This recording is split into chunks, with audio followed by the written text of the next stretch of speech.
Dear students, welcome back. आज के इस पार्ट में हम कवर करेंगे आर अगोर की बुक में एनवायरमेंट इंजीनियरिंग का चैप्टर में से क्वेश्चन नंबर 61 से लेके 80 तक। तो स्टार्ट करते हैं।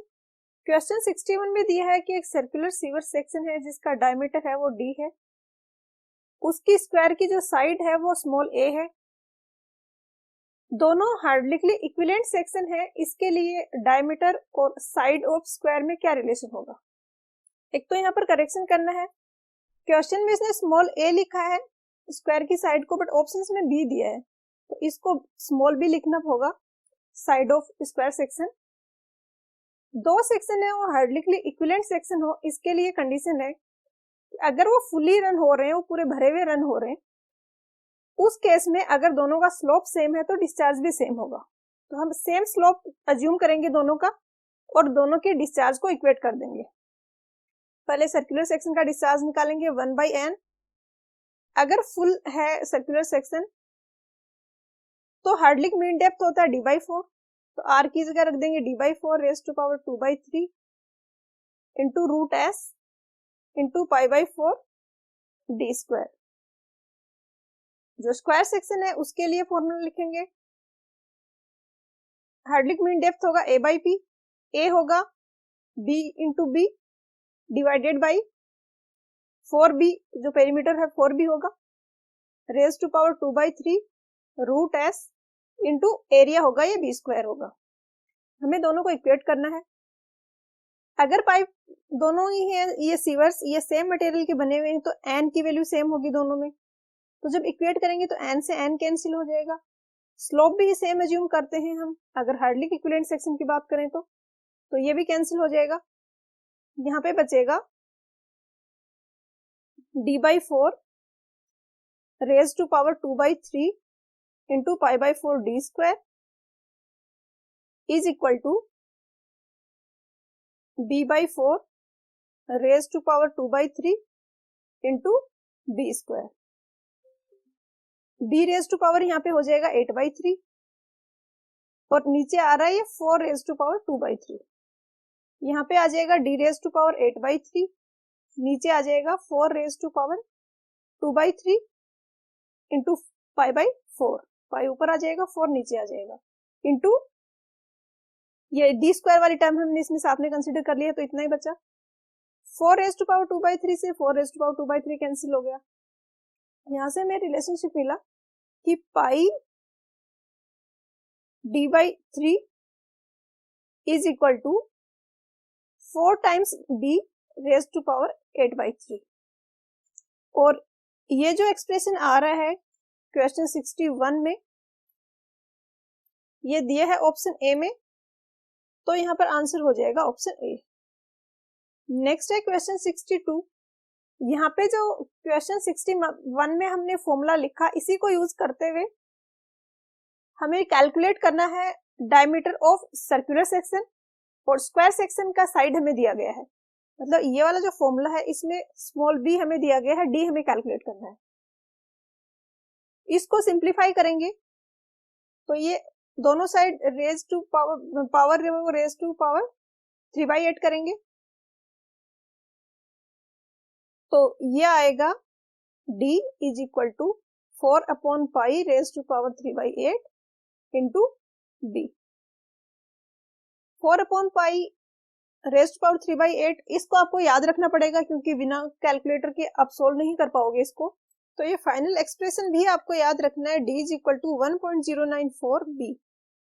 तो b दिया 1000 तो d हो जाएगा 1094, तो आंसर हो जाएगा ऑप्शन डी 1095 है जो सबसे क्लोज आंसर है।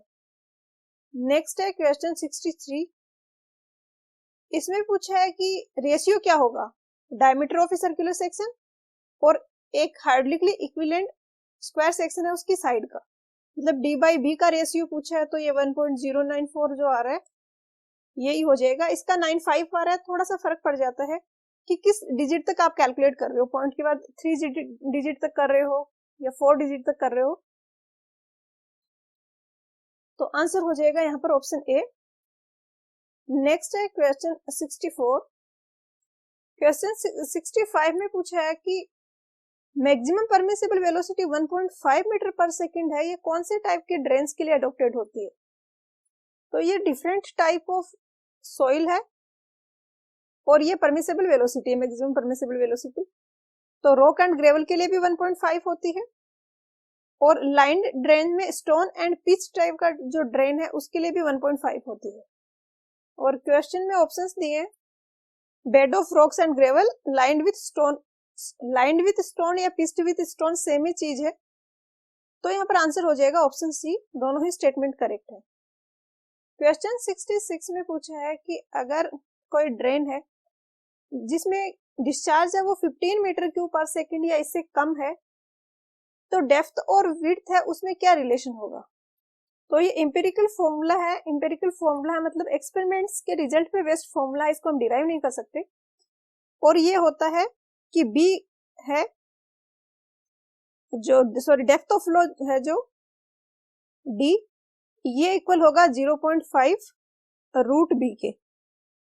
तो ये यहाँ पर दिया है ऑप्शन बी में, तो इसका आंसर हो जाएगा ऑप्शन बी।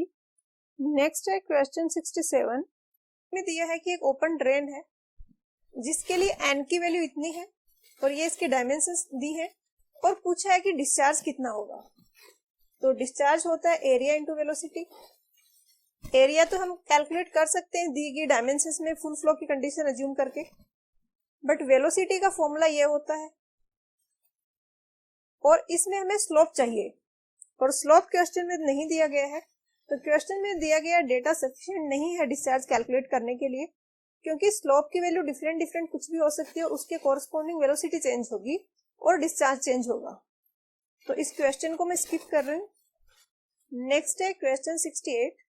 क्वेश्चन 68 में पूछा है कि ट्रंक एंड आउटफॉल टाइप के सीवर के लिए कौन सा सेक्शन यूज किया जाता है?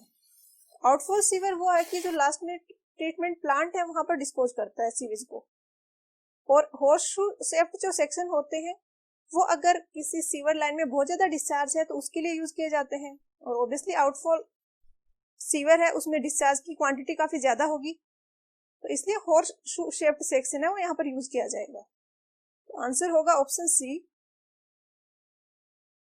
क्वेश्चन 69 में सीवर लाइन में जो प्रेशर एक्सर्टेड होता है उसके रिगार्डिंग स्टेटमेंट दिए गए हैं और यहाँ पर दिए गए सारे ही स्टेटमेंट करेक्ट हैं, तो आंसर होगा ऑप्शन डी। ए में दिया है कि सीवेज है अगर फुली रन हो रहा है तो उस केस में इंटरनल प्रेशर आएगा।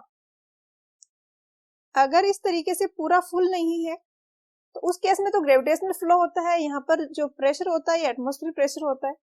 बट अगर फुली रन हो रहा है तो उस केस में जैसे पाइप में फ्लो होता है प्रेशर फ्लो, वैसा फ्लो भी हो सकता है और इंटरनल उसमें बहुत ही ज्यादा प्रेशर जनरेट होगा। बी में दिया है कि इंटरनल प्रेशर अगर कहीं पर है तो वो टेंसाइल स्ट्रेसेस कॉज करेगा पाइप मटेरियल में। तो अगर ये कोई पाइप मटेरियल है सी या सीवर लाइन है जिसमें कि इंटरनल स्ट्रेसेस हैं तो इस तरीके से एक्ट करेंगे और ये टेंसाइल स्ट्रेसेस डेवलप करेंगे। ऑप्शन सी में दिया है कि प्रेशर सीवर्स हैं वो जनरली डिजाइन किए जाते हैं कि वो टेंशन में सेफ हो। प्रेशर सीवर्स वो हैं जहां पर as a open channel flow ना होके एज ए पाइप फ्लो होता है, और पाइप फ्लो होता है वो प्रेशर के कारण फ्लो होता है। तो इस टाइप की सिचुएशन अगर कहीं पर बन रही है जो कि मोस्टली आउटफॉल सीवर में बनती है, तो वहां पर उसको डिजाइन किया जाता है कि वो टेंशन में सेफ रहे। जो फुली नहीं रन हो रहा है, पार्शियली फुल रन हो रहा है, वहां पे इंटरनल प्रेशर इतना इंपॉर्टेंट नहीं होता है, बट प्रेशर सीवर में इंटरनल प्रेशर काफी इंपॉर्टेंट है और उसका सेफ इंटेंशन होना बहुत ज्यादा जरूरी है। नेक्स्ट है क्वेश्चन 70। क्वेश्चन 70 में पूछा है कि कोई सीवर है वो पार्शियली फुल है और बरीड है ग्राउंड के अंदर, ये कंप्रेशन में फेल होता है, तो ये किसके कारण कंप्रेसिव स्ट्रेसेस इसमें आ रहे हैं? तो खुद के वेट के कारण भी कंप्रेसिव स्ट्रेसेस आते हैं। इस तरीके से वेट है वो एक्ट कर रहा है इस पे। वेट ऑफ बैक फिल है जो ऊपर इसमें हमने फिल की हुई है मिट्टी वगैरह, उसका वेट भी इस पे जा रहा है, वो भी कंप्रेशन जनरेट कर रहा है। और अगर यहाँ पे कोई रोड है और यहाँ से ट्रैफिक मूव कर रहा है तो उस ट्रैफिक का लोड भी इस पे जाएगा और वो भी कंप्रेसिव स्ट्रेसेस जनरेट करेगा। तो यहाँ पर आंसर हो जाएगा ऑप्शन डी। क्वेश्चन 71 में पूछा है कि बुसिनेस्क जो इक्वेशन होती है यूनिट प्रेशर या जिसको हम स्ट्रेस भी बोल सकते हैं, ये कैलकुलेट करने के लिए वो क्या है, तो इसको हम सोइल में यूज करते हैं जनरली। अगर सरचार्ज लोड है वो P है, कैपिटल P, और डेप्थ है वो H है सीवर की ग्राउंड सरफेस से नीचे, तो जो बुसिनेस्क इक्वेशन होती है वो ये होते हैं 3h³ P / 2πz⁵, तो ये आपको याद ही रखनी होगी। आंसर हो जाएगा ऑप्शन ए। क्वेश्चन 72 में पूछा है कि एस्बेस्टोस सीमेंट सीवर्स जो होते हैं उनके रिगार्डिंग कौन सा स्टेटमेंट करेक्ट है, तो यहाँ पर दिए गए सारे ही स्टेटमेंट करेक्ट है, तो आंसर हो जाएगा ऑप्शन डी। हम एक बार एस्बेस्टोस सीमेंट सीवर्स के एडवांटेजेस और डिसएडवांटेजेस देख लेते हैं। तो ये एडवांटेजेस और डिसएडवांटेजेस है एसी पाइप्स के। पहला है कि ये लाइट इन वेट है और इजी टू ट्रांसपोर्ट है। दूसरा है कि इसको हम कट और असेंबल कर सकते हैं बिना किसी स्किल्ड लेबर के रिक्वायरमेंट के, और इसकी इंटीरियर सरफेस होती है वो एक्सेप्शनली स्मूथ होती है, तो इसमें वेलोसिटी वगैरह अच्छी रहती है, हाइड्रोलिकली एफिशिएंट सीवर है। डिसएडवांटेजेस ये हैं कि यह स्ट्रक्चरली उतना स्ट्रॉन्ग नहीं है, तो जो ग्राउंड सरफेस के अंदर हम सीवर लाइंस डालते हैं उसमें जो ह्यूज कंप्रेसिव स्ट्रेसेस आते हैं उनको ये कैरी नहीं कर सकता, और ये सल्फ्यूरिक एसिड से कोरोजन होने के लिए भी ससेप्टेबल है। तो ये दो डिसएडवांटेज है इसके। तो स्टेटमेंट ए में एडवांटेज दिया लाइट इन वेट है, बी में दिया स्ट्रक्चरली स्ट्रॉन्ग नहीं होते हैं, और सी में दिया है कि सल्फ्यूरिक एसिड के लिए ससेप्टेबल है। तो ऑप्शन डी हो गया आंसर। नेक्स्ट है क्वेश्चन 73। क्वेश्चन 73 में पूछा है कि एस्बेस्टोस सीमेंट पाइप्स हैं, इनको जनरली हम किस तरीके से यूज करते हैं। जब यूज करते हैं तो हॉरिजॉन्टली रखते हैं या वर्टिकली रखते हैं, तो इनको वर्टिकली रखा जाता है।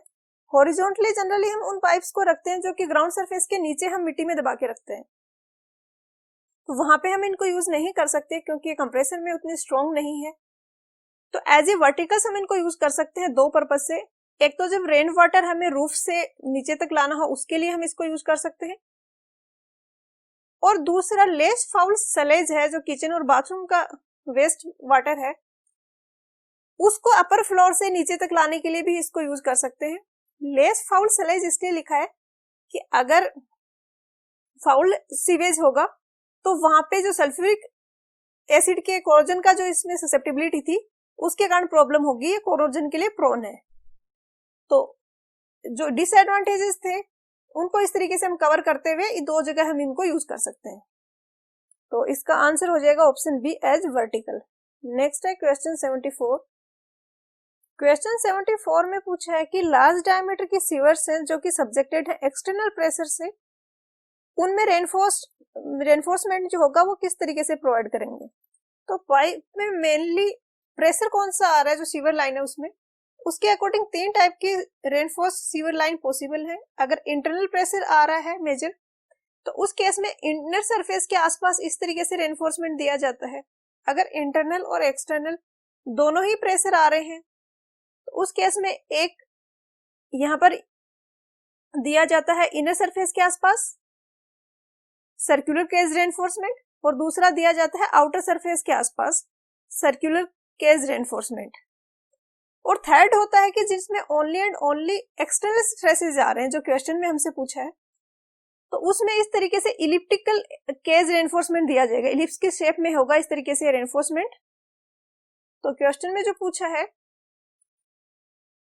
इसका यहाँ पर आंसर हो जाएगा option D with elliptical cage. Question 75 में पूछा है कि ह्यूम स्टील पाइप्स जो है ये क्या होती हैं, तो ये इस नाम से पेटेंटेड है। इनमें एक अंदर शेल होता है वो स्टील का बना होता है, और इसके आउटर और इनर सरफेस दोनों में कोटिंग की जाती है सीमेंट मोर्टार की।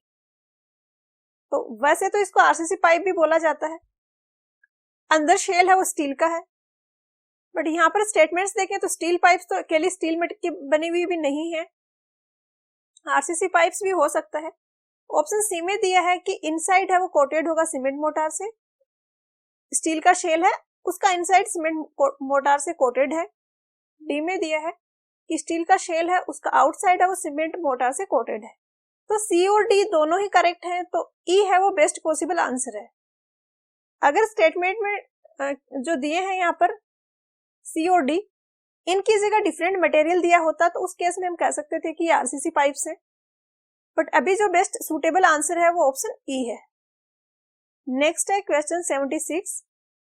इसमें पूछा है कि स्टोनवेयर के जो सीवर्स होते हैं वो किस किस साइज में अवेलेबल हैं।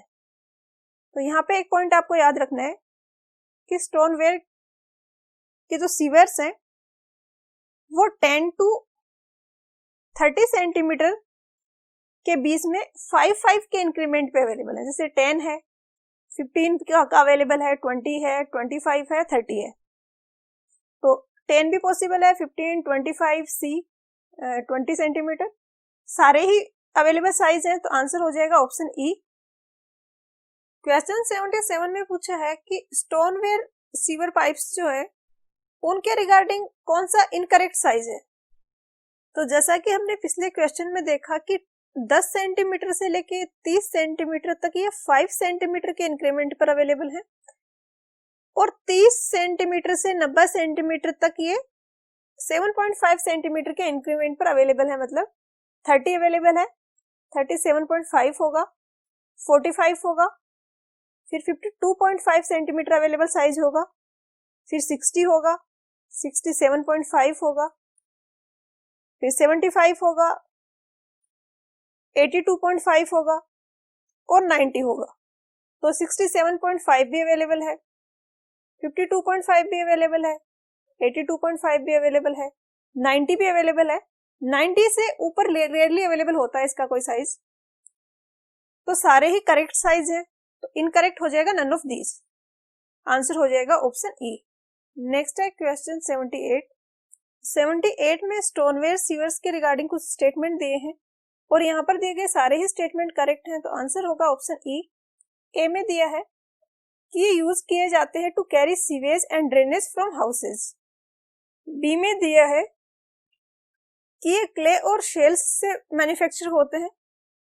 सी में दिया है कि कास्टिंग करने के बाद ड्राई और बर्न किए जाते हैं at a temperature 150 degree centigrade, 700 degree centigrade और 1200 डिग्री सेंटीग्रेड।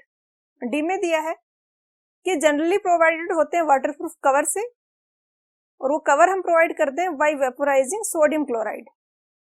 तो आंसर यहाँ पर हो जाएगा ऑप्शन ई। नेक्स्ट है क्वेश्चन 79। क्वेश्चन 79 में स्टोनवेयर पाइप्स के बारे में स्टेटमेंट दिए गए हैं और यहाँ पर दिए गए स्टेटमेंट में से ए बी सी करेक्ट है, डी इनकरेक्ट है और इसने आंसर दिया है ऑप्शन डी। तो क्वेश्चन में इसको करेक्शन करना होगा। यहाँ पर इसको मेंशन करना चाहिए था कि स्टोनवेयर पाइप्स के रिगार्डिंग कौन सा स्टेटमेंट इनकरेक्ट है। ए में दिया है कि ये सल्फाइड कोरोजन के लिए हाईली रेजिस्टेंट होते हैं। ये एस के गर्ग की जो सीवेज की बुक है, sewage treatment and air pollution, इसमें पेज नंबर 99 पे यहाँ पे विट्रीफाइड क्ले और इनको हम स्टोनवेयर भी बोलते हैं, इनके बारे में दिया हुआ है। और यहाँ पर नीचे दिया है कि इनका सबसे बड़ा एडवांटेज ये है कि they are highly resistant to sulphide corrosion, therefore preferred for carrying polluted sewage and industrial waste. Interior है वो बहुत स्मूथ है और हाइड्रोलिकली एफिशिएंट है, हाईली इम्परवियस है and do not allow any sewage to seep out of them. और यहाँ पर स्टेटमेंट दिए हैं क्वेश्चन में, ये ए बी सी तीनों तो करेक्ट है। ए में सल्फाइड कोरोजन, बी में हाईली इम्परवियस और सी में दिया है कि हाइड्रोलिकली एफिशिएंट होते हैं क्योंकि इंटीरियर सरफेस होती है वो स्मूथ होती है। डी में दिया है कि specially suited to pressure pipes, ये स्टेटमेंट गलत है। यहाँ पे इसने लिखा है कि कंप्रेशन में काफी स्ट्रॉन्ग है बट टेंशन में वीक है और यहाँ पे क्लियरली मेंशन किया है कि ये थोड़ा बहुत स्मॉल टेंसाइल स्ट्रेसेस विथस्टैंड कर सकते हैं but it can not be used as sewer flowing under pressure. मतलब प्रेशर में अगर सीवेज फ्लो हो रहा है तो उस केस में हम इसको यूज नहीं कर सकते क्योंकि ये टेंशन में वीक है। और स्टेटमेंट डी में इसका जस्ट अपोजिट दिया कि specially suited to pressure pipes, तो ये नहीं है, ये गलत है। नेक्स्ट है क्वेश्चन 80। इसमें पूछा है कि सीवर है जो सल्फाइड कोरोजन को रेजिस्ट करता है वो कौन सा इन सब में। तो लीड सीवर है, ये सल्फाइड कोरोजन, सल्फाइड के कारण जो कोरोजन होता है उसको रेजिस्ट करता है और ये एसिड और एल्केलाइन सीवेज से भी नहीं अफेक्ट होता है, ये भी प्रॉपर्टी है इसकी। तो आज के लेक्चर वीडियो में इतना ही। मिलते हैं नेक्स्ट वीडियो में। पढ़ाई करते रहिए। All the very best.